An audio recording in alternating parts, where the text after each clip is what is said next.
When you hear 2008, you think banks, mortgages, and panic. But the next economic meltdown, it may not come from banks at all. It may come from private equity. And the frightening part is that most Americans have no idea how it works. Private equity claims it rescues struggling businesses.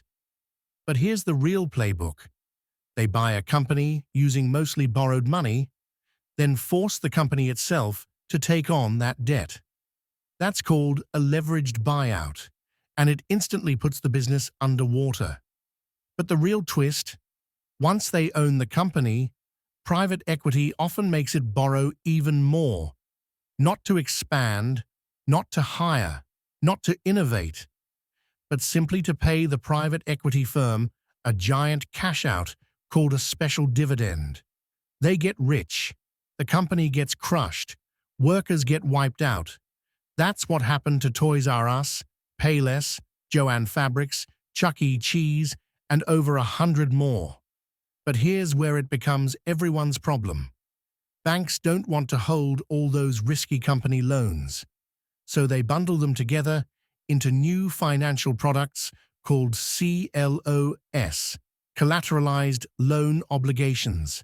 Think of them like the mortgage bundles that blew up in 2008, but with corporate debt instead of home loans. Those bundles get sliced into layers. The safe-looking top layer is sold to pension funds. Middle slices go to insurance companies. The risky leftovers get sold to hedge funds. So even if you've never heard of private equity, your retirement money might be funding their game. Now add the final ingredient: interest rates. Private equity companies took out trillions in adjustable rate loans that get more expensive when rates rise. And the Fed just took rates from near 0% to about 5%. So companies that used to pay $10 million a year in interest might now owe $30 million. Bankruptcies are rising. Defaults are the highest in over a decade. And in the next few years, these companies must refinance nearly $1 trillion in debt. If they can't, they fall off what analysts call the maturity wall, a financial cliff with millions of American jobs on the line. Is this another 2008?